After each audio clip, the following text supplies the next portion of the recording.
Hello everyone. तो क्या हाल चाल है सभी के? एकदम बढ़िया। तो मैं हितेश शर्मा स्वागत करता हूं आपके अपने ब्यूटीफुल से प्लेटफॉर्म LHS फिजिक्स पॉइंट में। तो आज हम जो हमारा लास्ट लेक्चर था, जो कि पार्ट 1 था, पार्ट 2 हम कंप्लीट करेंगे। हमारी मैकेनिक्स की यूनिट नंबर 3 चल रही है, जिसका चैप्टर 3 चल रहा है और जिसका वेरी वेरी इंपॉर्टेंट टॉपिक पृथ्वी के सापेक्ष घूर्णन गति हमारा चल रहा था, जिसका हमने आधा पोर्शन करा दिया था, यानी पार्ट 1 करा दिया था। कोई कण था जिसके कारण अपकेंद्रीय त्वरण का प्रभाव देख रहे थे, और जो बल है हमारे सिलेबस में इतना दे नहीं रखा है, और यदि बल पूछता है तो हम m से ही गुना करना पड़ेगा। ठीक है, तो वो जो था हमारे पास पार्ट 1 था। आज के इस लेक्चर में हम कण के कारण अपकेंद्रीय जो त्वरण का प्रभाव उसको कंप्लीट करने जा रहे हैं। तो लास्ट लेक्चर आपको बिल्कुल समझ में आया होगा। फिर भी यदि उसमें कोई प्रॉब्लम होती है तो आप कमेंट बॉक्स में जरूर कमेंट करें, और जिनको भी वो डायग्राम समझ में नहीं आया है, मान लीजिए किसी को नहीं आ रहा है, तो वो आज समझेंगे, क्योंकि मैं आज दोबारा से थोड़ा बहुत आपको रिकैप कराऊंगा, रिवीजन कराऊंगा, ताकि आपके बिल्कुल क्लियर कट हो जाएगा। ठीक है, समझ में आया? तो स्टार्ट करते हैं। कॉपी पेन निकाल लीजिए, नोट्स बनाना स्टार्ट करें। ठीक है, तो आइए मेरे साथ स्टार्ट करते हैं। तो हेडिंग है हमारी वो ही, पृथ्वी के सापेक्ष घूर्णन गति। पृथ्वी के सापेक्ष घूर्णन गति। पृथ्वी के सापेक्ष घूर्णन गति, ये हमारा क्या था, टॉपिक था। अब जिस भी स्टूडेंट्स को डायग्राम में दिक्कत हो, आप पढ़ रहे हैं 12वीं बार, थोड़ा लेवल बढ़ता है फिजिक्स का, फिर भी आपको मैं समझ सकता हूं। यदि डायग्राम नहीं समझ में आया है तो मैं फिर से डायग्राम बताऊंगा, और आपको इस बात क्लियरली आपको डायग्राम समझ में आ जाएगा। ठीक, तो हमने लास्ट के लेक्चर में क्या किया था, मैं वहां तक आपको ले जा रहा हूं। देखिए, लास्ट के लेक्चर में हमने देखा था कि हमारे पास एक अर्थ थी कुछ इस प्रकार से। यदि गोला बेकार बनता है तो कोई दिक्कत वाली बात नहीं है। ठीक है, ये अर्थ है हमारे पास। अब सबसे पहले मैंने अर्थ की दो गतियां बताई थी। कौन कौन सी थी बोलिए? एक तो कक्षीय गति थी, एक अक्षीय गति थी। कक्षीय गति क्या थी? वह गति जिसमें पृथ्वी सूर्य के चारों ओर क्या करती है, चक्कर लगाती है। ठीक है, अक्षीय गति क्या थी या चक्रण गति क्या थी? जिसमें पृथ्वी स्वयं के अक्ष पर घूमती हुई सूर्य के चारों ओर चक्कर लगाती है।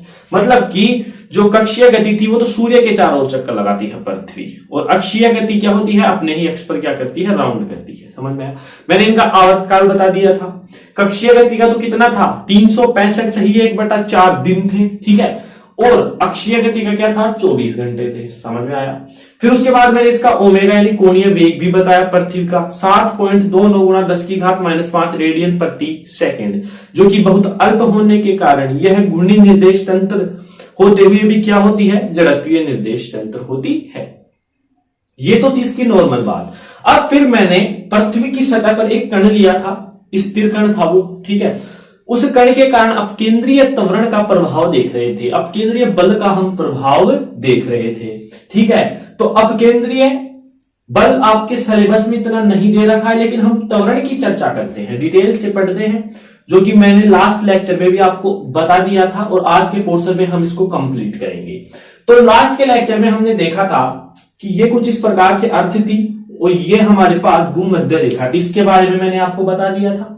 यह 2 भागों में पृथ्वी को डिवाइड करती है। ये तो उत्तरी गोलार्ध था, और ये कौन सा था, दक्षिणी गोलार्ध था। समझ में आया? फिर यहां पर एक अक्ष थी इस प्रकार से पृथ्वी की, जहां पृथ्वी इस प्रकार से घूर्णन करती है ओमेगा कोणीय वेग से। समझ में आया?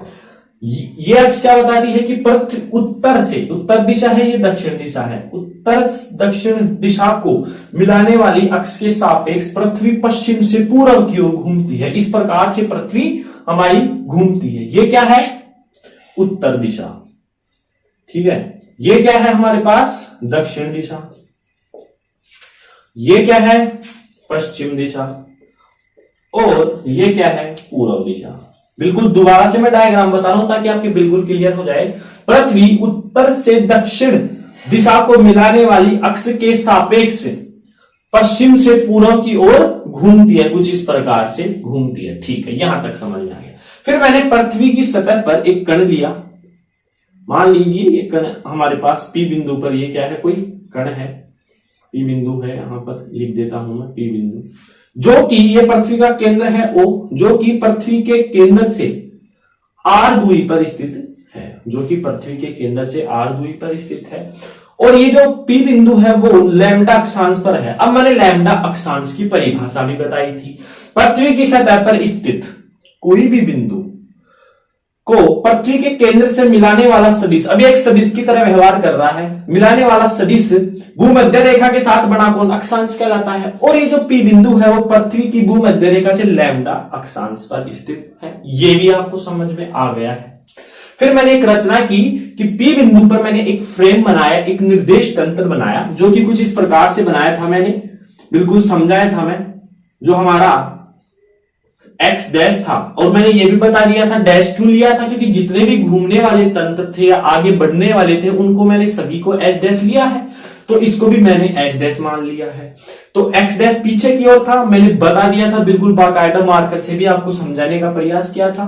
और एक्स डैश किस दिशा में था? पूर्व दिशा में। जेड डैश किधर था? पृथ्वी के बिल्कुल ऊर्ध्वाधर, पृथ्वी के बिल्कुल ऊर्ध्वाधर, ये जेड डैश था। और हमारे पास जो वाई डैश था ना, वो इस पृथ्वी को स्पर्श करते हुए था, ये था वाई डैश। ये किधर था? उत्तर की ओर। ये किधर था? उत्तर की ओर। समझ में आया? जेड डैश ऊपर की ओर था पृथ्वी के, वाई डैश उत्तर की ओर था और एक्स डैश पीछे की ओर था। ठीक है, तो एक्स डैश को हमने क्यों नहीं लिया? क्योंकि हम जानते हैं कि जो एंगल बनता है वो प्लेन में बनता है। यहां पर मैंने मार्कर की सहायता से बताया था कल की प्लेन में कौन कौन से एक्सिस थे, जेड एक्स थे और वाई एक्स थे। एक्स डैश तो क्या था? पीछे था, इसलिए एक्स डैश को तो हमने हटा ही दिया था। इस प्रकार से ये मैंने फ्रेम की रचना की थी। फिर मैंने क्या किया था कि बिंदु P को यहां ऐसे मिलाया था, जो कि एक नया केंद्र प्राप्त हुआ हमें O डैश। अब ये कोण लैम्डा है, तो ये कोण भी कितना होगा? लैम्डा। बता दिया था मैंने रीजन, एकांतर कोण। समझ में आया? अब फिर उसके बाद मैंने कॉन्सेप्चुअल कुछ लैंग्वेज लिखाई थी आपको कि स्पर्श रेखा सदैव त्रिज्या पर लंब होती है। पहली लाइन लिखाई थी कि स्पर्श रेखा त्रिज्या पर लंब होती है। तो ये पूरा कोण कितना है? 90। टोटल कोण है ये 90। तो मेरे को केवल ये कोण चाहिए। कौन सा वाला? ये कोण। तो 90 में से जब लैम्डा जाएगा तो ये कोण क्या आ जाएगा? 90 माइनस का लैम्डा। समझ में आया? ठीक है। अब फिर मैंने एक और कॉन्सेप्ट जो थी वो था ये वाला कि किसी भी सदिश के सापेक्ष हम किसी अक्ष को समांतर ले जाते हैं। अब बीच में सदिश है एक तरह से, जिसकी लंबाई मान लीजिए आप r है। लंबाई कितनी है? r है। इसके समांतर इस अक्ष को हम इसके समांतर ले जाते हैं तो अक्ष के मान में कोई परिवर्तन नहीं होता है, यदि किसी सदिश बीच में हो तो। यदि कोई सदिश मध्य में हो तो इसमें कोई परिवर्तन नहीं होगा। इसका ओमेगा है तो ये भी ओमेगा रहेगा। ठीक है, ये कोण मैंने बता दिया, लैम्डा क्यों आया ये भी बता दिया। अब मेरे को ये कोण चाहिए। ये कोण कैसे आएगा? ये इस पर क्या है? लंब है। ये देखिए इस प्रकार से ये लंब है, 90 डिग्री का एंगल है। ये टोटल एंगल कितना है? 90। तो 90 माइनस लैम्डा, तो मेरे पास ये कोण कितने का आ जाता है? लैम्डा का, जो कि मैंने लास्ट लेक्चर में आपको बता दिया था। फिर उसके बाद हमारे को पता है कि जो हमारे पास अपकेंद्रीय त्वरण है ना, एपी वेक्टर, वो आता है माइनस का omega vector into are vector था। तो मेरे को वैल्यू किसकी चाहिए? ओमेगा और आर की वैल्यू चाहिए। ठीक है, किसकी चाहिए? ओमेगा और आर की वैल्यू। तो ओमेगा कैसे निकाला था? ओमेगा के लिए मैंने ये डायग्राम यहां से उठाया था। देखिए कुछ इस प्रकार से, ये हमारे पास क्या था? ओमेगा था। ठीक है, ये देखिए इसको ऐसे कैसे ले लिया? वाई डैश यहां पर है हमारे पास, ये कौन सी है? जेड डैश है, और ये आ गया ओमेगा। ये एंगल कितना है? लैम्डा। ये कितना है? लैम्डा। यदि मैं इनके एकांक सदिश भी लिखूं तो ये कितना हो जाएगा? आई कैप डैश। ये कितना हो जाएगा? के कैप डैश। और ये कितना हो जाएगा? इसको यहां लिख देते हैं जे कैप डैश। ठीक है, दोबारा से डायग्राम समझ में आ रहा होगा। अब यहां से मैंने ओमेगा की वैल्यू निकाली। अब कोण के साथ क्या बनता है? हमेशा किसी भी कोण के दो घटक कब होते हैं, या किसी भी अक्ष के मान लीजिए दो घटक कब होंगे? जब उनके मध्य कोई सदिश होगा। अब ये देखिए इनके मध्य कोई ये सदिश है, तो इन जो ये अक्ष है जो एक दूसरे के क्या है? परपेंडिकुलर है, लंबवत है। तो इनके घटक कब होते हैं? इन्हीं भी दो अक्ष जो एक दूसरे के लंबवत होती हैं, उनके घटक कब होंगे? जब उनके मध्य कोई सदिश होगा। तो ये कोई सदिश है। ठीक है, ये हमारा बिंदु P था।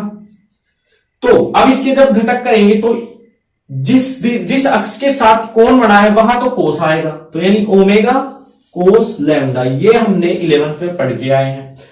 और ये जिस उसके लंबवत साइन आता है तो ओमेगा साइन लैम्डा। समझ में आया? मतलब कि ये तो क्लियर बात है कि दो अक्ष होंगे जो एक दूसरे के लंबवत हैं, उनके घटक कब होंगे? जब उनके मध्य कोई सदिश होगा। ये सदिश है।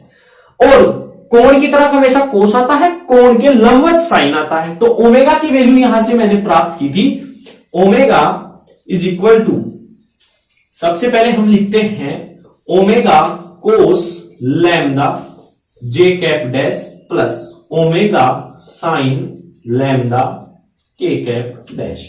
ये तो थी मेरे पास ओमेगा की वैल्यू, क्योंकि हमें और आर की वैल्यू और चाहिए थी। यहां तक मैंने ओमेगा की वैल्यू तक तो मैंने निकलवा दिया था। फिर उसके बाद आर की वैल्यू कैसे निकाली थी? आर की वैल्यू निकालने के लिए अब मैं इसको रफ कर देता हूं।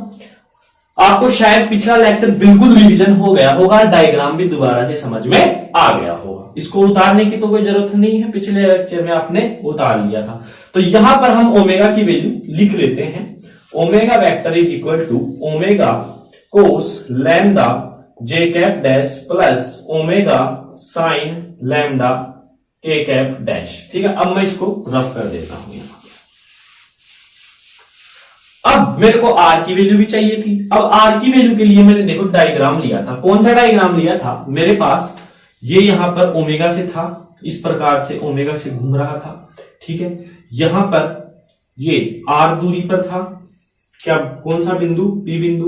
और मैंने ये भी बताया था कि ये भी कितना होगा? आर ही होगा, क्योंकि यदि मैं इस अक्ष को इधर लाऊं तो दोनों एक दूसरे के समांतर हो जाएंगे। ये सदिश जितना है जितना ही ये रहेगा। ठीक है, ये बिंदु पी था। अब ये क्या है? पृथ्वी का केंद्र था ओ। इसको देखो, ये वाला डायग्राम ले रहा हूं, मिला दिया। इसकी दूरी कितनी थी? आर थी। चलिए, अब ये कोण कितना है? लैम्डा है। यहां पर ये कोण है हमारा, ये अक्ष है जो वाई डैश है, जिसका एकांक सदिश जे कैप डैश है। ठीक है, ये कौन सी है? जेड डैश है। दो ही ले रहे हैं क्योंकि एक्स तो ऑलरेडी बाहर हो चुकी है गेम से। ठीक है, ये तो प्लेऑफ से क्या हो गई? बाहर हो गई। आईपीएल चल रहे हैं इस टाइम में, तो एक्स डैश तो क्या है? प्लेऑफ से बाहर है। तो जे और के अभी प्लेऑफ के अंदर है और लैम्डा भी है। ठीक है, तो मैंने ये डायग्राम लिया था, ये वाला, ये और ये, इस प्रकार से मैंने डायग्राम की रचना कर ली। अब देखिए, फिर मैंने क्या किया था? ये लैम्डा है तो ये भी कितना होगा? लैम्डा। क्यों? शीर्षाभिमुख कोण। क्या है? शीर्षाभिमुख कोण। ठीक है, और यहां से अब देखिए, मेरे को आर के फैक्टर चाहिए, घटक चाहिए, घटक। तो एक सदिश है, एक अक्ष भी है, लेकिन इस अक्ष के लंबवत कोई अक्ष नहीं है। नहीं है ना? ये है, लेकिन यहां फिर कोई क्या नहीं है? बोलिए, सदिश नहीं है। होता भी कोई सदिश तो ओमेगा होता, और ओमेगा की वैल्यू मेरे को चाहिए नहीं। किसकी चाहिए? आर की चाहिए। तो मेरे को कुछ ना कुछ करना पड़ेगा। अब हम करेंगे क्या? इसको हम पीछे की ओर ले जाते हैं। ये जे कैप है तो इधर वाई डैश होगा, लेकिन माइनस का होगा। ये इधर प्लस है तो माइनस का। अब इसके घटक हो जाएंगे। अब आर जो वेक्टर है उसकी वैल्यू क्या आ जाएगी? आर वेक्टर की वैल्यू क्या आ जाएगी मेरे पास? वो देखिए, यहां पर इसकी वैल्यू क्या आएगी? कोण के साथ तो हमेशा क्या लगता है? कोस। तो इधर क्या हो जाएगा? और विपरीत क्या लगता है? हमेशा साइन। तो सबसे पहले हम लिखते हैं आर साइन लैम्डा माइनस का जे कैप डैश। ठीक है, अब हम लिखते हैं प्लस का आर, इधर कोस आ जाएगा, कोस लैम्डा के कैप डैश। ये किसकी वैल्यू आ गई हमारे पास? आर की वैल्यू आ गई। यहां तक मैंने आपको बता दिया था। ठीक है, आर की वैल्यू कितनी आई है? आर साइन लैम्डा माइनस का जे कैप प्लस का आर कोस लैम्डा के कैप। ये हमने कल तक कर दिया था। ठीक है, तो उम्मीद करता हूं कि कल का जो मैंने लेक्चर पढ़ाया था आज आपके बिल्कुल क्लियर हो गया है। दोबारा मैंने डायग्राम बना दिया है। अब देखिए, अब हम आगे चलते हैं। यहां से मैं इसको क्या कर देता हूं? रफ कर देता हूं। ठीक है, यहां पर हम इस डायग्राम की अब कोई नीड नहीं है हमारे पास, फिर भी हम देखते हैं, इसको रहने देते हैं। यहां पर देखिए, ओमेगा की वैल्यू कितनी है? ओमेगा वेक्टर और आर वेक्टर की वैल्यू लिख लेते हैं हम। ओमेगा कोस लैम्डा जे cap dash plus omega sine lambda कितना के कैप डैश। इसी प्रकार आर वेक्टर की वैल्यू भी कितनी है हमारे पास, आर साइन लैम्डा माइनस का जे कैप डैश प्लस का आर कोस लैम्डा के कैप डैश। ठीक है, ये आ गई हमारे पास किसकी वैल्यू, आर की वैल्यू। अब आगे देखिए, अब मेरे पास, अब हम इस डायग्राम को भी मैं रफ कर देता हूं, इसकी कोई आवश्यकता नहीं है, आपको 2 बार मैंने डायग्राम बता दिया है। फिर भी यदि आपकी कोई प्रॉब्लम है तो मैं आपके लिए हमेशा हाजिर रहूंगा।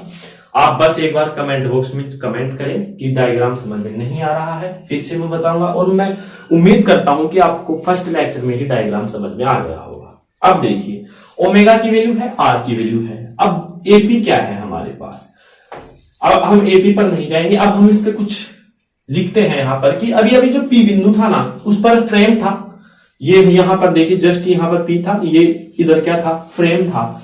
तो वो कैसा है, घूर्णी फ्रेम है। पृथ्वी, याद कीजिए पृथ्वी लगातार घूम रही है लेकिन उसका वेग बहुत कम है, घूम रही है। इस पर कोई बिंदु है, उस बिंदु पर मैंने फ्रेम की रचना की तो वो फ्रेम भी घूम रहा होगा। तो लिखिए, मेरे साथ लिखेंगे सब, बिंदु पी पर स्थित फ्रेम जो कि मैंने बनाया था, बिंदु पी पर स्थित फ्रेम, फिर से मैं याद दिला दूं, ये अर्थ थी इस प्रकार से, ये बिंदु पी की तरफ, ये तो क्या था, एक्स डैश था, ये जेड डैश था, और ये इसको स्पर्श करता हुआ कुछ इस प्रकार से इसको स्पर्श करता हुआ क्या था, वाई डैश था। अब ये फ्रेम बनाया था मैंने, ठीक है। ये कैसा है, पृथ्वी घूम रही है लगातार तो ये भी घूम रहा है। बिंदु पी पर स्थित फ्रेम गतिशील है या घूर्णी है, घूर्णी बढ़िया शब्द रहेगा, घूर्णी है, ठीक है। कैसा है, घूर्णी है। बिंदु पी पर स्थित फ्रेम गतिशील घूर्णी है। अतः हम जानते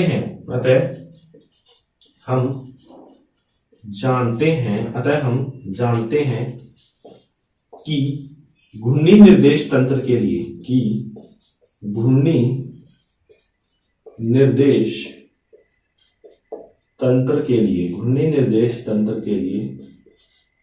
निर्देश तंत्र के लिए त्वरण रूपांतरण संबंध निम्न होता है। त्वरण रूपांतरण संबंध निम्न होता है।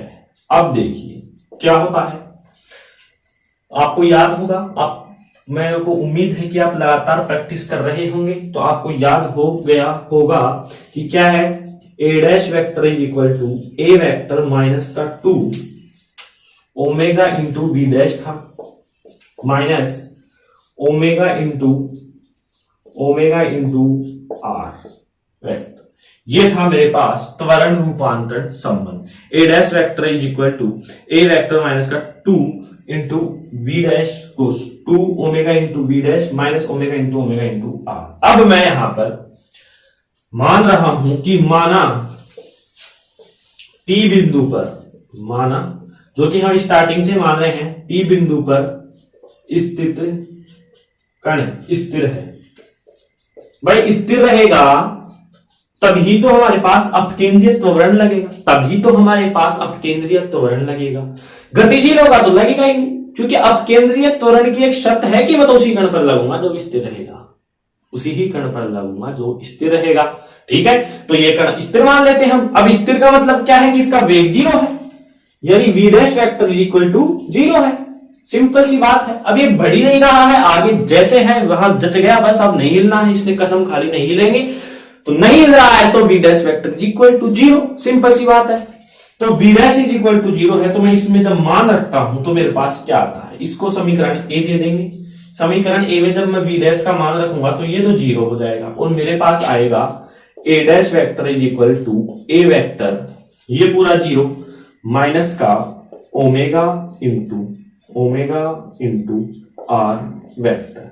ये समीकरण दे दीजिए, एक इंपोर्टेंट समीकरण है। देखिए दोबारा से, कल तक का मैंने रिवीजन कराया, फिर उसके बाद ये हमारे पास ओमेगा और आर की वैल्यूज आ गई बिंदु। अब एक चीज और है इसमें, ओमेगा की वैल्यू हमेशा फिक्स रहेगी। जब भी अर्थ की बात होगी ना तो ओमेगा ऑलवेज फिक्स। ठीक है, अब देखिए ओमेगा की वैल्यू निकाली, आर की, फिर मैंने एक टर्म ली कि P बिंदु पर जो फ्रेम है वो घूमनी है, घूम रहा है, इसमें कोई शक वाली बात नहीं है क्योंकि अर्थ भी धीरे धीरे रोटेट हो रही है तो ये भी घूम रहा है। हम जानते हैं कि घूर्णी निर्देश तंत्र के लिए त्वरण रूपांतरण संबंध निम्न होता है, ये पता है। और फिर इस क्रम को स्थिर मानेंगे तभी अब केंद्रीय त्वरण लगेगा। और v' इज 0, तो ये हमारे पास ये आ गया यहां पर। तो यहां तक आप नोट करें, फिर मैं आगे बताता हूं कि हम अब क्या करने वाले हैं। ठीक है, अब देखिए, अब हम आगे बढ़ते हैं। v' vector is equal to 0 पता चल गया, क्यों किया है, क्योंकि कण ही स्थिर है, वो बढ़ना ही नहीं चाह रहा है आगे। ठीक है, तो अब हम इसको यहां लिख लेते हैं समीकरण 1 को, a' vector is equal to a vector minus omega vector into r vector. ये है समीकरण 1। इसको भी मैं क्या कर देता हूं, यहां पर रफ कर देता हूं। चलिए अब देखिए, अब हम इस फॉर्मूले के अकॉर्डिंग चलेंगे। पहले मैं मान लिखता हूं आपके लिए कि इस फॉर्मूले में according equation 1, according to equation 1 में देखिए, इक्वेशन 1 के अनुसार क्या है, ए वेक्टर। अब आप बताइए कि ए वेक्टर क्या था, एस निर्देश तंत्र में कण का त्वरण था। अब हमारे पास अर्थ की सतह पर यानी अर्थ पूरी है, इस प्रकार से गोला है अर्थ, यहां पर कण है, यहां पर मतलब केंद्र से दूर, केंद्र तो इसका यहां पर था ना, कुछ इस प्रकार से केंद्र था इसका, लैम्ब्डा अक्षांश पर यह था, केंद्र तो यहां था। यदि कण यहां पर होता तभी तो ए वेक्टर आया था मान, लेकिन कण यहां पर है, तो इस पर गुरुत्वीय त्वरण तो केंद्र की ओर लगता है, हमेशा त्वरण केंद्र की ओर लगेगा, और जो त्वरण केंद्र की ओर लगता है वो होता है गुरुत्वीय त्वरण। जो कण केंद्र की ओर लगता है उसे कहते हैं गुरुत्वीय त्वरण। तो इसका जो मान है ए वेक्टर का वो है जी वेक्टर माइनस का के कैप, जी वेक्टर माइनस का के कैप। अब माइनस कैसे आया, देखिए यहां पर कण था, अब यदि ये कण यहां होता तो इसका मान ए वेक्टर, क्योंकि ये ऑलरेडी अर्थ पर है। अर्थ पर जब भी कोई मान लीजिए मैं चल रहा हूं, मेरे से कोई धक्का दे रहा है मेरे पीछे, तो मैं त्वरित हो जाऊंगा। अर्थ पर हूं तो मेरा त्वरण कितना होगा, ए होगा। यदि मैं सतह पर हूं तो मेरा जो त्वरण है वो गुरुत्वीय त्वरण में चेंज हो जाएगा, गुरुत्वीय त्वरण में चेंज हो जाएगा। गुरुत्वीय त्वरण हमेशा केंद्र की ओर लगता है, तो ए वेक्टर का मान जी तो हो गया, लेकिन अब आपका क्वेश्चन है माइनस के क्यों हुआ, क्योंकि इसका जो ये जो त्वरण है वो इस दिशा में लगेगा, और ये जो दिशा है वो इस प्रकार से है, जे ऊपर है तो माइनस का जे हमेशा नीचे आएगा, यानी के कैप ऊपर है तो माइनस का के कैप इसके विपरीत दिशा में आएगा। समझ में आ गया। तो ये तो क्या है, इसका वास्तविक त्वरण। बस ये चीजें समझने की है जो कि आराम से आसानी से आपको समझ में आ रही है। बता दिया मैंने कि ए वेक्टर जी में कब बदलता है, क्योंकि जी कण ऊपर है और वो उसका जो त्वरण होगा वो हमेशा केंद्र की ओर होगा, इसलिए गुरुत्वीय त्वरण में चेंज हो चुका है। चलिए, तो ए वेक्टर समझ में आया। ए वेक्टर क्या है, जी वेक्टर माइनस का के कैप। ठीक है, अब देखिए आप ए डैश वेक्टर, ए डैश वेक्टर यदि इस कण पर ये तो लग चुका है, अब ये कण कौन से अक्षांश पर स्थित है, लैम्डा अक्षांश पर, तो ये हो जाएगा जी लैम्डा। ये है आभासी त्वरण, ये है आभासी त्वरण, ये है आभासी त्वरण। ए वेक्टर का मान तो क्या आया, जे वेक्टर माइनस का के कैप, बता दिया किस प्रकार आया। और ए डैश का क्या आया, चूंकि ये लैम्डा अक्षांश पर स्थित है तभी तो अब केंद्रीय बल लगा, तभी तो लैम्डा अक्षांश पर स्थिति नहीं होता, ना हमारे पास ओमेगा था ना हमारे पास आर था, कहीं का केंद्रीय त्वरण नहीं लगता, इसलिए ये आभासी त्वरण है। और अब केंद्रीय बल ही एक आभासी बल है तो त्वरण भी आभासी होगा, इसलिए लैम्डा अक्षांश पर स्थित है, तो ए डैश जो है वो जी लैम्डा हो चुका है। ये क्या है, एक आभासी त्वरण है। क्यों है, क्योंकि फ्रेम भी घूम रहा है तो इसके कारण, त्वरित होने के कारण आभासी बल लगते हैं। ठीक है, तो हमारे पास ए वेक्टर की वैल्यू आ चुकी है, जो कि मैंने बता दिया कि ए जी में क्यों बदलता है, सतह पर है, केंद्र की ओर त्वरण लगेगा, गुरुत्वीय त्वरण में चेंज। ए डैश जी लैम्डा क्यों है, लैम्डा अक्षांश का ही तो खेल है सारा, लैम्डा अक्षांश पर स्थित है इसलिए आभासी त्वरण तो लगना है। क्यों, क्योंकि फ्रेम गतिशील है, याद रखेंगे आभासी बल की परिभाषा त्वरित निर्देश तंत्र के कारण फ्रेम गतिशील है, तो ये जो ए डैश है वो जी लैम्डा में परिवर्तित हो जाएगा। अब वापस समीकरण 1 में चलिए, यहां लिखता हूं मैं यहां से समीकरण 1 से मान रख दीजिए आप ए डैश वेक्टर का मान तो कितना है जी लैम्डा, एक वेक्टर का मान कितना है जी वेक्टर माइनस का के कैप डैश माइनस का omega into are vector, equation second. यहां तक आप नोट करें, कर लिया नोट। चलिए अब ये जो इक्वेशन 2 आई है ना, इसको भी आप यहां रख दीजिए, इक्वेशन 2 यहां, इसको मैं रफ कर रहा हूं अब, ठीक है। इक्वेशन जो 1 है एक बार मैं फिर से लिख देता हूं यहां पर। देखिए इक्वेशन 1 क्या है, a dash vector is equal to a vector minus का omega vector into are vector. ये तो थी इक्वेशन 1। सेकंड क्या आई है, जब मान रखा मैं, इसका मान तो कितना था जी लैम्डा, इसका क्या था जी माइनस का के कैप डैश। बता दिया क्यों था, कोई भी रटेगा नहीं, रटने वाली इसमें कोई बात भी नहीं है, मैं समझा रहा हूं एक एक कथन को, स्टेटमेंट को। तो मेरे पास 2 समीकरण आ गए। अब इस समीकरण में देखो, मैंने ए डैश की वैल्यू निकाली और ए की निकाली। अब मेरे को इसकी वैल्यू और चाहिए, जो भी वैल्यू आएगी इसको मान में रखेंगे और जो समीकरण आएगा वो बताता है कि स्थिर कण के कारण जो अपकेंद्रीय त्वरण लगता है, जिसे हम गुरुत्वीय त्वरण बोलेंगे, क्यों, क्योंकि वो सतह पर है कण, वो लगता है, वो आएगा हमारे पास इक्वेशन। मतलब जैसे ही इसका मान आता है हम इसमें रखते हैं, फिर हमारे पास जो समीकरण आएगा वह बताता है कि स्थिर कण के कारण पृथ्वी के केंद्र पर जो गुरुत्वीय त्वरण लगता है उसका मान ये होता है, जो हमारे पास समीकरण आएगा, ठीक है। चलिए तो मेरे को अब इसकी वैल्यू निकालनी है। सबसे पहले इसकी वैल्यू निकालने के लिए मैं ओमेगा इंटू आर का गुणा करता हूं, ओमेगा इंटू आर वेक्टर। कैसे करेंगे, सदिश गुणा है तो आई जे के, ठीक है, आई जे के। अब आई की वैल्यू देखिए, किसमें, ओमेगा में, आई तो कहीं दिख ही नहीं रहा है तो 0 लगा लीजिए। जे में देखिए, जे की वैल्यू ओमेगा में ये रही, लिख दीजिए ओमेगा कोस लैम्डा। के की वैल्यू ओमेगा साइन लैम्डा। आई की वैल्यू तो वही 0 है। जे की वैल्यू देखिए इसके अंदर, जे की वैल्यू कितनी है, माइनस का आर साइन लैम्डा, और के की वैल्यू कितनी है, आर कोस लैम्डा। अब आपको सारणिक तो हल करना आता होगा, 12th क्लास में चलती थी आपकी तीसरी चौथी एक्सरसाइज। अब देखिए इसको जब मैं हल करूंगा तो मेरे पास आई कैप तो क्या आ जाएगा, बाहर आ जाएगा। अब इसको कैसे हल करते हैं, इसको रख लेंगे हम, इसको रख लेंगे इस प्रकार से, और अब पहले इसको इससे गुणा करेंगे तो क्या आएगा, omega R cos square lambda minus, फिर इसको इससे गुणा करेंगे, माइनस तो किसका है, फॉर्मूले का है, और इसको इससे करूंगा तो माइनस आएगा, तो माइनस माइनस प्लस हो जाएगा, ये आ जाएगा मेरे पास omega are sine square lambda, ठीक है। अब आता है माइनस का चिन्ह, जे कैप, ये तो पता है माइनस क्यों है, इस प्रकार से चलती है सारणी, plus minus plus minus plus minus plus minus plus, समझ में आ गया, plus minus plus plus minus का प्लस, फिर माइनस यहां आ गया तो प्लस माइनस, फिर प्लस माइनस प्लस, ये आ गया हमारे पास, ठीक है। तो इसलिए माइनस आया। अब जे कैप को ये कवर कर लेंगे इस प्रकार से, ऊपर से नीचे से, तो 0 इससे गुणा होगा तो 0 माइनस, फिर ये इससे गुणा होगा तो 0, ठीक है।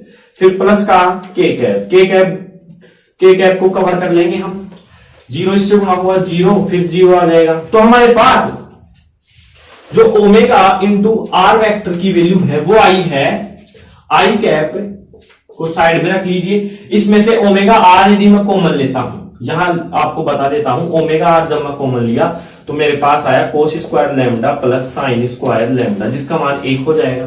तो मेरे पास आ गया यहां पर ओमेगा आर आई कैप, ये मेरे पास क्या आ गया, ओमेगा इंटू आर की वैल्यू आ गई है, ओमेगा इंटू आर की वैल्यू आ गई है। चाहे तो आप जब पूरा ही हम डैश में ले रहे हैं तो इसको भी हम क्या ले लेंगे, डैश में ले लेंगे, ठीक है। तो मेरे पास वैल्यू क्या आ गई है, ओमेगा इंटू आर की वैल्यू आ चुकी है मेरे पास, कितनी, यहां लिख देता हूं मैं साइड में, omega into are vector is equal to omega R I cap dash. यहां तक आप नोट करें। चलिए अब मैं इसको रफ कर देता हूं, कुछ भी नहीं किया है, बिल्कुल सिंप्लीफाई कर रहा हूं मैं। कल के बाद मैंने क्या किया है, डायग्राम आपको दोबारा से बताया, फिर मैंने बस केवल एक टर्म ली थी कि ये जो बिंदु है P वो घूम रहा है, फ्रेम है जो घूमनी है, जिसके कारण त्वरण रूपांतर का मैंने फॉर्मूला लिखा। जैसे ही लिखा तो मेरे को ओमेगा आर की वैल्यू पता है, बस मैं मान रखते हुए चला गया और ए और ए डैश की मैंने आपको समझाया कि ये क्या है। फिर देखिए इसका मान आ चुका है, अब इस पूरे का मान चाहिए तो इसको इससे भी गुणा करेंगे, ओमेगा इंटू आर का गुणा, वही आई कैप डैश जे कैप डैश और के कैप डैश। देखिए आई, देखिए किसका, ओमेगा का आई कितना है, यहां पर तो दिख ही नहीं रहा, 0 है। ओमेगा का जे कितना है, ओमेगा कोस लैम्डा, के कितना है, ओमेगा साइन लैम्डा। इसका आई कितना है इसका ओमेगा आर, जे कितना है 0 और के भी कितना है 0। समझ में आया? इस प्रकार से हमने इसको सारणिक को व्यवस्थित कर दिया है। अब देखिए इसको हल करता हूं तो आई कैप डैश इसको कवर कर लेंगे, ठीक है, यहां पर इसको और इसको इससे गुणा करूंगा तो 0 माइनस, इसको इससे गुणा करूंगा तो 0। फिर आता है माइनस का जे कैप डैश, इसको कवर कर लेंगे हम, इसको कवर कर लेंगे, ठीक है, इसको इससे गुणा करूंगा 0 माइनस, इसको इससे करूंगा तो क्या आएगा मेरे पास, ओमेगा को ओमेगा से करूंगा तो ओमेगा स्क्वायर और आर साइन लैम्डा, ऐसे कैसे, फिर प्लस का के कैप डैश, इसको कवर कर लेंगे। अब इसको किया 0 माइनस, इसको किया तो 0, इसको कवर कर लिया, इसको किया 0 माइनस का omega square are cos lambda, minus का omega square are cos lambda. अब देखिए तो omega vector into are vector की जो वैल्यू आई है वो आई है मेरे पास, ये माइनस है, माइनस माइनस प्लस हो जाएगा तो omega square are sine lambda J cap dash, और ये क्या हो जाएगा माइनस का omega square are cos lambda कितना के कैप डैश, ठीक है। ये आया है हमारे पास सारणिक को हल करने पर मान। अब इसको और सिंप्लीफाई यदि मैं करूं तो omega square are sine lambda J cap dash है और प्लस का omega square are cos lambda, इसको हम इस प्रकार से भी लिख सकते हैं। तो ये तो आ गया है इसका मान। अब हम इसका मान समीकरण 2 में रखते हैं। जो भी मान आता है ना हमारे पास वो पृथ्वी के घूर्णन के कारण लैम्डा अक्षांश पर आभासी गुरुत्वीय त्वरण को व्यक्त करेगा। जो भी मान आएगा ना वो पृथ्वी के घूर्णन के कारण जो भी केंद्र पर त्वरण लग रहा है कौन सा होगा, आभासी गुरुत्वीय त्वरण, उसको व्यक्त करेगा, वो ही हमें चाहिए। तो इस प्रकार से हमने इस सूत्र को फॉलो करते हुए इनका मान निकाला। फिर ओमेगा का मान, आर का मान कल निकाल चुके थे, केवल मान रख रहे हैं। सारणिक विधि से हम हल करते हुए जा रहे हैं, आप यहां तक नोट करें, ठीक है। कर लिया नोट, मिटा दे। चलिए अब इसको मैं रफ कर देता हूं। ये मान तो इंपॉर्टेंट है, इसको तो मिटा लेंगे, इसको भी लिख लेते हैं हम यहां पर। देखिए इस प्रकार से ये जो मान है, या हम सीधा लिखते हैं अब समीकरण 2 से g lambda is equal to, ये तो क्या आ गया, जी माइनस का के कैप डैश माइनस, इसकी वैल्यू पूरी ये है तो इसकी वैल्यू है, तो ये कितना हो जाएगा, omega are sine lambda J cap dash, यहां पर मैं कोष्टक लगा देता हूं, plus omega square are cos lambda minus का के कैप डैश। देखिए किया कुछ भी नहीं है, केवल मान रखा है मैंने, माइनस ये कोष्टक लगा दिया। अब देखिए के कैप और के कैप के 2 मान है, इसका मान एक ही है। तो अब मैं इसको और सिंप्लीफाई करता हूं तो जी लैम्डा, मैं इसको पहले लिखता हूं तो माइनस का है ये, तो ये हो जाएगा omega square are sine lambda minus का जे कैप डैश, माइनस चिन्ह किससे गुणा हो जाएगा, इससे गुणा हो जाएगा, ठीक है। अब देखिए ये किसका है, माइनस का, ये किसका है, माइनस का, माइनस माइनस प्लस हो जाएगा। तो यहां पर मैं इसको लिख सकता हूं पहले ओमेगा स्क्वायर आर, या इसको पहले रफ कर देता हूं मैं, इसको अब मैं सिंप्लीफाई कर रहा हूं। मैंने बताया कि के और के कैप डैश के दो है, इसलिए हम पहले इसको लिख रहे हैं जे कैप वाले को माइनस था तो माइनस को मैंने इस प्रकार से व्यक्त कर लिया है। अब देखिए ये क्या हो जाएगा, ये माइनस है, ये माइनस माइनस माइनस क्या हो जाएंगे, प्लस हो जाएंगे। तो प्लस का omega square are cos lambda के कैप डैश हो जाएगा, और ये क्या हो जाएगा, माइनस का जे के कैप डैश। यदि मैं अब ये के कैप वाले हैं, ये दोनों पद एक ही हैं, इनमें माइनस कॉमन ले लेता हूं तो जी लैम्डा मेरे पास आता है omega square are sine lambda minus का जे कैप डैश। तो ये पहले आ जाएगा, जब ये पहले आ जाएगा तो प्लस का क्या हो जाएगा, जी, ठीक है, माइनस का ओमेगा स्क्वायर कोस लैम्डा, ये तो क्या हो जाएगा, प्लस का जी माइनस का ओमेगा स्क्वायर कोस लैम्डा और माइनस का के कैप डैश। क्योंकि मैंने ये एक ही तो पद है, के कैप को बाहर ले लिया। या दूसरी बात मैं बोलूं कि ये वैसे ही था, मैंने इसको एडजस्ट किया है दोबारा लेके, कंफ्यूजन नहीं होना है। समीकरण 2 से मैंने इसका मान निकाला पहले तो, और समीकरण 2 में रखा, ये रख दिया मान। अब मैं क्या कर रहा हूं, माइनस चिन्ह से गुणा होगा, तो ये माइनस वाला पद था तो मैं ऐसे कैसे लिखा, माइनस जे के लगा दिया, दूसरा प्लस, इसको ऐसे कैसे लिख दिया। अब देखिए यहां पर मैं क्या कर रहा हूं कि इस माइनस को मैं के पास ले जा सकता हूं। अब दोनों एक ही दिशा में हैं, किसमें, के कैप डैश में, तो लास्ट में हम के कैप डैश लगा देंगे। अब माइनस चिन्ह में इसमें अंदर ले जाऊं तो जी प्लस का हो जाएगा, लिख दिया मैंने, और इसका माइनस का हो गया, ये तो जी किसका हो गया, बोलिए प्लस का हो गया, और इसको मैंने माइनस का कर दिया, और फिर बाहर मैंने क्या लगा दिया, माइनस का के कैप डैश। अब देख लीजिए ना, माइनस को इससे गुणा करूंगा तो वही माइनस आएगा, इसको इससे गुणा करूंगा तो वही आ जाएगा प्लस का। मतलब क्या कुछ नहीं, इन दोनों पदों में माइनस का के कैप डैश मैंने कॉमन ले लिया। आप वापस गुणा करके देखेंगे तो ये तो माइनस का हो जाएगा, ये क्या हो जाएगा, प्लस का हो जाएगा। ठीक है, तो ये है हमारे पास g lambda omega square are sine lambda minus का जे कैप डैश प्लस जी माइनस का omega square are cos lambda minus का के कैप डैश। इसको दे देंगे आप समीकरण नंबर 3। अब समीकरण नंबर 3 तक मैं उम्मीद करता हूं कि आपको समझ में आ गया होगा। अब हम इसके नीचे क्या लिखने वाले हैं, लैंग्वेज लिखने वाले हैं, वो आप भी मेरे साथ लिखेंगे। ये क्या हो गया, पृथ्वी के घूर्णन के कारण लैम्डा अक्षांश पर आभासी गुरुत्वीय त्वरण को व्यक्त करता है। ये जो समीकरण आया है वो पृथ्वी के घूर्णन के कारण, लिखिए यहां लिख देता हूं मैं, समीकरण 4 पृथ्वी के घूर्णन के कारण केंद्र पर आभासी त्वरण को व्यक्त करता है। केंद्र पर आभासी त्वरण को व्यक्त करता है। समझ में आया?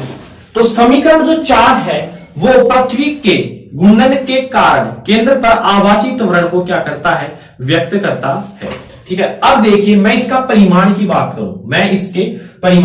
करूं, यहां तक पहले आप नोट करें।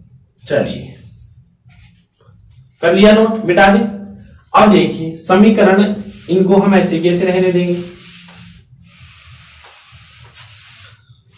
अब इनकी हमारे पास देखिए यह है समीकरण 3। यदि मैं इसके परिमाण की बात करूं तो परिमाण क्या हो जाएगा, एकांक सदिशों का वर्ग करना है हमें, यानी स्क्वायर करना है, उनका वर्गमूल लेना है। तो इसका स्क्वायर करूंगा मैं तो अंदर का रूट क्या हो जाएगा मेरे पास, omega square are sine lambda का होल स्क्वायर प्लस जी माइनस का omega square are cos lambda का होल स्क्वायर। याद है, इसका जब मैं परिमाण कर रहा हूं तो मेरे पास क्या आ रहा है, ये आ रहा है। समझ में आया?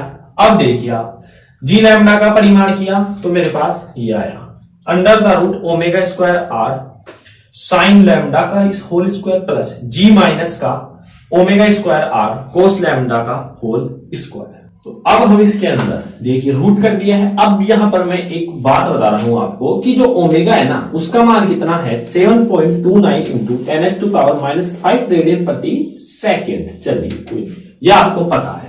यहां क्या हो रहा है, ओमेगा का स्क्वायर का भी स्क्वायर मतलब ओमेगा 4 होगा। और हम जानते हैं कि गुरुत्वीय त्वरण का मान है 9.8 मीटर प्रति सेकेंड, जो कि गुरुत्वीय जो त्वरण है बहुत बड़ा है किससे, ओमेगा से, क्योंकि ये तो बहुत अल्प है ऑलरेडी, ये तो लगभग 0 के बराबर है, तो जी तो बड़ा होना ही होना है। ठीक है, अब ओमेगा स्क्वायर किसी भी संख्या का, अल्प संख्या का हम स्क्वायर करते हैं तो वो और अल्प आती है, फिर उसका स्क्वायर का भी स्क्वायर, उसका 4 करेंगे हम तो लगभग ही 0 के बराबर आ जाएगा। मतलब कि कहने का मतलब ये है कि मैं इस पद को क्या मान रहा हूं, नगण्य मान रहा, क्योंकि ओमेगा 4 इसका मैं 4 बार इसका गुणा करूंगा, यानी ओमेगा गुणा ओमेगा गुणा ओमेगा, तो कितना कम मान आ जाएगा, 10 की घात -20 आ जाएगी, और उसको 10 की घात -20 का इसमें भाग दो, बहुत अल्प मान आ जाएगा, इसलिए इसको तो नगण्य मान लिया। फिर मेरे पास जी लैम्डा का परिमाण आया है, अब फाइनली आ रहा है। फिर मेरे पास ये तो कितना हो गया 0, इसके स्क्वायर से रूट कैंसिल हो जाएगा, और जी माइनस का omega square are cos lambda. ये है मेरे पास पृथ्वी को घूर्णन करते हुए उस पर यदि कोई स्थिर कण है तो उसके केंद्र पर जो आभासी त्वरण का मान है, उसके केंद्र पर जो आभासी त्वरण का मान है वो मान आ चुका है, जिसके लिए हम पिछले 2 दिनों से लग रहे हैं, वो फाइनली आ चुका है। हाय करो इस उत्तर को सभी। ठीक है, तो ये है वो फॉर्मूला जिसको हम लाने का प्रयास कर रहे थे, और वो फाइनली बिल्कुल सक्सेसफुल तरीके से हमारे पास आ गया है, और आपको समझ में भी आ गया होगा। पृथ्वी के घूर्णन के कारण उस पर जो स्थिर बिंदु था, उसके कारण केंद्र पर जो आभासी त्वरण लग रहा है, आभासी त्वरण का फॉर्मूला आ चुका है। यहां तक आप नोट करें, उम्मीद करता हूं कि आप सभी को यह समझ में आ रहा होगा। चलिए अब आगे देखिए, मैं यहां पर स्कोर ऑफ कर रहा हूं, अभी हमें इनकी जरूरत है। अब आप लिखेंगे जो जी लैम्डा है, अब ये सदिश है, ये भी सदिश है, ये भी क्या है, सदिश है, तो सदिश की दिशा होगी, तो आभासी त्वरण की दिशा क्या होगी, ये मेन इंपोर्टेंट है। तो हम लिखेंगे कि जी लैम्डा की दिशा, जी लैम्डा की दिशा जो कि आभासी त्वरण है, याद रखेंगे जी लैम्डा की दिशा वास्तविक त्वरण, वास्तविक त्वरण कितना है जी, जो वास्तविक त्वरण जी, जी लैम्डा की दिशा वास्तविक त्वरण जी से थीटा कोण पर होती है। मतलब कि यदि जी की दिशा ये है, जी की दिशा ये है, तो जी लैम्डा की दिशा थीटा कोण पर होगी, जी लैम्डा की दिशा थीटा कोण पर होगी। कहने का मतलब ये है कि ये क्या है, वास्तविक त्वरण है जी, इसकी दिशा ये है, तो जी लैम्डा की इससे थीटा कोण पर झुकी हुई होगी, इससे थीटा कोण पर झुकी हुई होगी। अब मैं इस डायग्राम को समझाता हूं कि ये वही अर्थ का बिंदु मान लीजिए P, अर्थ के P बिंदु से यहां Z डैश था, तो यहां माइनस का Z डैश आ जाएगा, मतलब कि ये क्या हो जाएगा, माइनस का K कैप डैश, इसमें तो कोई दिक्कत नहीं है। यहां पर हमारे पास क्या था, Y डैश था, क्या था, Y डैश, तो यहां कितना हो जाएगा, माइनस का Y डैश, बीच में एक सदिश है, तो सदिश के समांतर करूं तो उसके मतलब जो मान है वो परिवर्तन नहीं होता है, तो ये भी कितना हो जाएगा, माइनस का J कैप डैश हो गया। समझ में आ गया, ये था डायग्राम। जी लैम्डा की जो दिशा है वो वास्तविक जो त्वरण है जी उससे थीटा कोण पर झुकी हुई है, ये Z है, डैश है, उस चित्र में देखना Z डैश है, तो ये इसके विपरीत माइनस का K कैप हो जाएगा, ये माइनस Y है, तो इसके समांतर भी यही मान रहने वाला है, माइनस का J कैप डैश। अब हम इनकी दिशा ज्ञात करने के लिए थीटा का मान निकालते हैं, टेन थीटा का मान, यहां तक आप नोट करें। चलिए अब मैं जी लैम्डा का यहां मान लिख लेता हूं अलग से, g lambda is equal to g minus का omega square are cos lambda. ठीक है, अब मैं इसको रफ कर देता हूं। समझ में आ गया, मतलब जी लैम्डा सदिश तो है ही, तो इसकी दिशा भी हमें पता होनी चाहिए, इसकी दिशा वास्तविक त्वरण से थीटा कोण पर झुकी हुई होगी। अब इस डायग्राम को आप उस डायग्राम से मिलाएंगे ना, तो ये बिंदु P मिलेगा, ये Z था ही ऊर्ध्वाधर, तो इसके पीछे की ओर माइनस Z आएगा, यानी माइनस K कैप, ये तो समझ में आ गया। इसकी दिशा ये कितना है, माइनस का Y, तो ये माइनस का J। अब मेरे को टेन थीटा निकालना है, दिशा के लिए क्या निकालते हैं, टेन थीटा। देखिए टेन थीटा होता है लंब बटे आधार, तो ये न्यून कोण है, न्यून कोण के सामने वाली भुजा हमेशा क्या होती है, लंब होती है, ये आपको पता है। ठीक है, न्यून कोण के सामने वाली भुजा क्या है, लंब है। अब देखिए माइनस का जे कैप, इसकी वैल्यू चाहिए, तो इस सूत्र के अनुसार माइनस का जे कैप की वैल्यू कितनी है, माइनस का जे कैप की वैल्यू कितनी है, omega square are sine lambda. तो लंब का मान आ चुका है omega square are sine lambda, यानी माइनस का जे कैप हमें पता है किसकी दिशा माइनस का जे कैप है, लेकिन उसका मान है ये रहा ओमेगा स्क्वायर साइन लैम्डा। ये तो हो गया किसका मान, लंब का। अब आधार का मान देखिए, ये इस पे क्या हो गया 90 हो गया, तो आधार क्या हो गया मेरे पास जी लैम्डा, आधार क्या हो गया न्यून कोण के सामने वाली भुजा लंब, ये 90 था, 90 के सामने वाली भुजा करण, तो ये बचा जो आधार, आधार जी लैम्डा की वैल्यू कितनी है, इतनी है, जी माइनस का omega square are cos lambda, omega square are cos lambda. अब मैं इसको रफ कर देता हूं, यहां से उतार लिया होगा आपने, नहीं उतारा है तो उतार लीजिए। चलिए अब मैं यहां से फिर से मैं एक इसमें स्टेप लगा रहा हूं कि g is greater than omega है।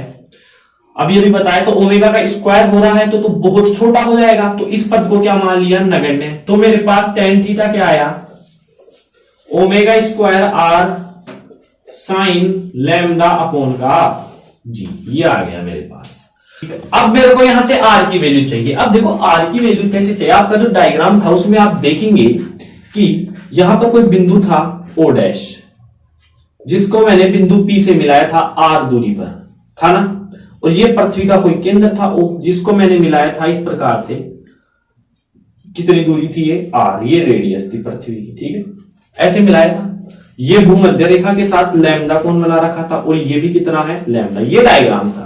यहां से मेरे को इस आर की वैल्यू निकालनी है। अब आर की वैल्यू निकालूंगा तो मैं फिर से बोल रहा हूं कि ये न्यून कोण है, न्यून कोण के सामने वाली भुजा लंब, ये 90 डिग्री है, तो ये क्या हो गया कर्ण, बचा जो क्या हो गई आधार। ये मैंने आपको बता दिया, यदि आपके कॉन्सेप्ट क्लियर नहीं आप लिख सकते हैं न्यून कोण के सामने वाली भुजा लंब, ये 90 है तो ये कर्ण, ये आधार। अब आधार बटे कर्ण कौन से में होता है, कोस में होता है, कोस लैम्डा इज इक्वल टू आधार बटे कर्ण। आधार का मान कितना है आर, कर्ण का मान कैपिटल आर, आर की वैल्यू आ गई है मेरे पास आर कोस लैम्डा। ये तो इस प्रकार से तो आर की वैल्यू निकाल लेते हैं, तो यहां पर रख दीजिए tan theta is equal to omega square, R की वैल्यू रखूंगा तो R cos lambda sine lambda upon का जी। अब इसमें यदि मैं और कुछ सही करूं तो इसको ऊपर नीचे 2 से गुणा कर देता हूं, तो 1/2 तो बाहर आ जाएगा, ओमेगा स्क्वायर आर 2 से गुणा 2 से भाग कर दिया तो 2, इसको लिख सकता हूं मैं साइन लैम्डा कोस लैम्डा अपॉन का जी। अब हम जानते हैं कि साइन 2 थीटा का फॉर्मूला होता है 2 sine theta cos theta, theta की जगह यहां लैम्डा आ जाएगा, 2 साइन लैम्डा कोस लैम्डा, 2 साइन लैम्डा कोस लैम्डा तो साइन 2 लैम्डा। यहां आगे करेंगे अब, तो मेरे पास tan थीटा हो गया 1/2 बाहर है, omega square are sine 2 lambda upon का, ये 2 को मैं अंदर ले जाऊं तो ये हो जाएगा मेरे पास 2g। ये हो गया हमारे tan थीटा का मान। tan थीटा का मान क्या है, omega square are sine 2 lambda upon का 2g। कुछ भी नहीं किया है, यहां पर मेरे को tan थीटा की जरूरत क्यों पड़ी है आप समझ गए, दिशा निकालनी है किसकी, जी लैम्डा, जो कि आभासी क्या है त्वरण है, तो आभासी त्वरण की दिशा कैसे निकाली थी, वास्तविक जो त्वरण उससे वो थीटा कोण पर था, उसके लिए हमें tan थीटा की आवश्यकता पड़ी। tan थीटा निकाल लिया तो उसके बाद हमें r की आवश्यकता पड़ी, तो r इस प्रकार निकाला और tan थीटा हमारे को निकाल लिया। अब यहां पर हम वैल्यू रख के चेक करेंगे कि क्या आभासी त्वरण की दिशा में और वास्तविक त्वरण की दिशा में कितना फर्क आता है। वैल्यू कैसे, 2 ही जगह होती है, तो ध्रुव पर देखेंगे और हम भूमध्य रेखा पर देखेंगे। तो यहां तक आप नोट करें, आपका लेक्चर जल्द ही समाप्त होने वाला है, तो यहां तक आप नोट करें। ठीक है, तो यहां तक आपने नोट कर लिया। अब बस 5 मिनट की बात और है, अब हम पढ़ेंगे इसकी दिशा कि जो हमारे पास मैंने वो डायग्राम बनाया था ना आपको इस प्रकार से, ये किसकी दिशा थी, जी की वास्तविक की, और ये जी लैम्डा आभासी की, थीटा एंगल था, तो इसकी दिशा कब तो बराबर होती है, ठीक है, कब अधिकतम होती है, ये हम चेक करेंगे। तो यहां तक आपने नोट कर लिया है, मैं इसको रफ कर देता हूं। तो ये जो इंटरेस्टिंग टॉपिक था वो समाप्त होने के लिए जा रहा है और आपको ये समझ में आया होगा। समझ में कोई भी चीज तुरंत नहीं आती है। आप समझे कि जो इंटेलिजेंट विद्यार्थी होते हैं उनको क्या एक बार में ही समझ में आता है? तो आप गलत फहमी में हैं, बार बार प्रैक्टिस करनी पड़ेगी तभी आपको समझ में आएगा। एक बार में किसी को समझ में नहीं आता है, ठीक है। ये कोई आसान चीज नहीं है, आपका लेवल बढ़ चुका है, आप वही 11th 12th में नहीं रहेंगे, आगे बढ़ेंगे तो और जटिल गणनाएं मिलेंगी, तो आपको लगातार प्रैक्टिस करनी पड़ेगी, ठीक है। तो अब हम इसकी दिशा की बात करें, तो दिशा की बात करें तो tan थीटा का जो फॉर्मूला हमारे पास आया था वो था ओमेगा स्क्वायर आर अपॉन का 2g, omega square are upon का 2g साइन 2 लैम्डा, यही था। tan थीटा का मान क्या था? tan थीटा की जो वैल्यू निकाली थी omega square are sine 2 lambda upon का 2g। सबसे पहला केस देख रहा हूं मैं, ध्रुवों पर जब आपका कण ध्रुव पर स्थित है तो वहां पर लैम्डा हो जाता है 90 डिग्री। कितना? 90 डिग्री। कितना हो जाएगा? 90 डिग्री। ध्रुव का मतलब ऊपर, और जब याद कीजिए वो किसी कोण पर था ऐसे, जब ध्रुव ऊपर की साइड हो जाएगा तो वो इधर हो जाएगा।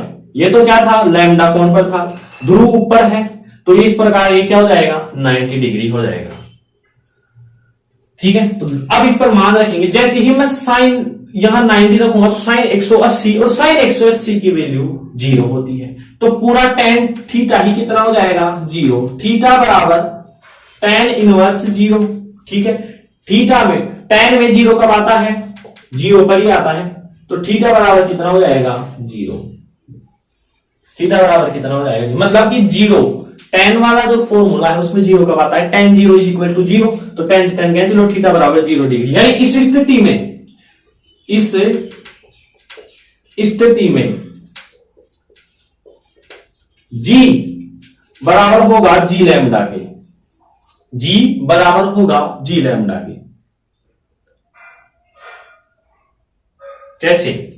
जी बराबर होगा जी लैम्डा के, कैसे होगा? हम जानते हैं कि g lambda is equal to g minus का ओमेगा स्क्वायर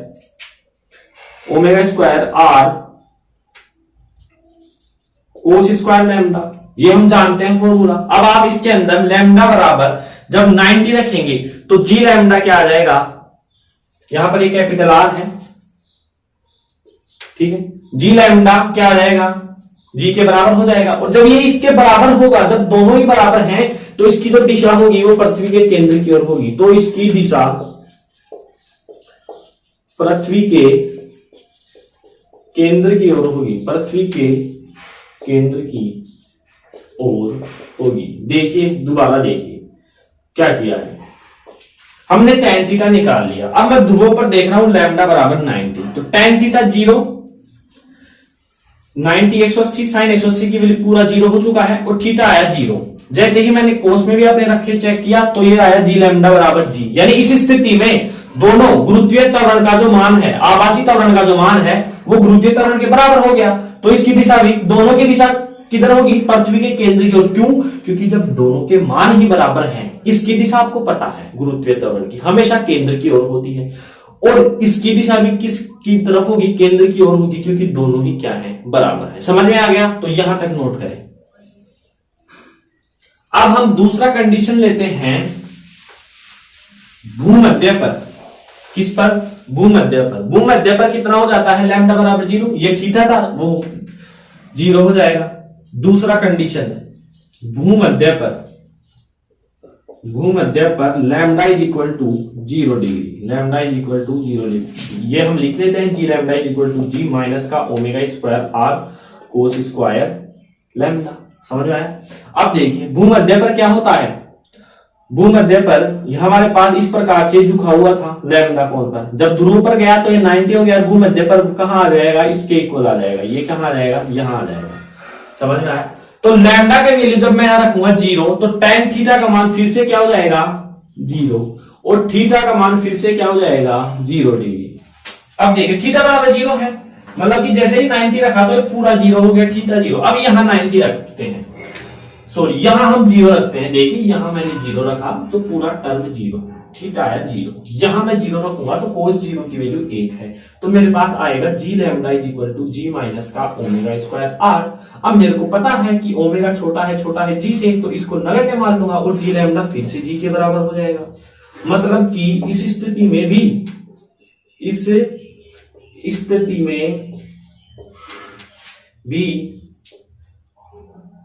आभासी त्वरण की दिशा किधर होगी? केंद्र की ओर। क्यों? क्योंकि इसकी दिशा भी केंद्र की ओर होती है, दोनों बराबर है। आभासी त्वरण की दिशा केंद्र की ओर होती है। आभासी त्वरण की जो दिशा है वो किधर होती है? केंद्र की ओर होती है। तो ये था हमारे पास आज का लेक्चर, जिसको हम बड़ी ही शानदार तरीके से मैंने समझाने का प्रयास किया है। मैं फिर से बता रहा हूं कि यदि आप प्रैक्टिस नहीं करेंगे तो कुछ अल्ले पल्ले नहीं पड़ने वाला है। प्रैक्टिस तो करना पड़ेगा, तभी आपको ये समझ में आएगा। और आपको बहुत ही इजी तरीके से समझाने का प्रयास किया है। और इस ट्यूशन को याद कैसे करना है? Step wise step. जैसे ही दिमाग में अब केंद्रीय त्वरण का प्रभाव, तो हमें रखना है कि हमें ओमेगा आर की वैल्यू पहले तो फाइंड करनी है। जैसे ही फाइंड हुई तो हमें उनका मान रखना है और सदिश गुणा करते हुए आगे आगे चलना है। फिर जैसे जैसे आया आर का मान निकाला हमने, कुछ फॉर्मूले को बनाया, ठीक है। इस प्रकार से हमने इसको हल किया। तो पृथ्वी के सापेक्ष घूर्णन गति का कोरेल, अब केंद्रीय जो त्वरण था, बल था, उसका प्रभाव पढ़ लिया है। अब हम पढ़ेंगे कोरेलियस बल का प्रभाव। तो उम्मीद करता हूं आज का लेक्चर आपको समझ में आया होगा और बार बार इसकी प्रैक्टिस करें। मैं फिर से बोल रहा हूं, यदि आप आज नहीं पढ़ेंगे तो भूल जाएंगे, 2 दिन बाद पढ़ेंगे तो बिल्कुल समझ में नहीं आने वाला, क्योंकि टॉपिक ही थोड़ा टिपिकल है, जिसको मैंने आसान तरीके से समझाया।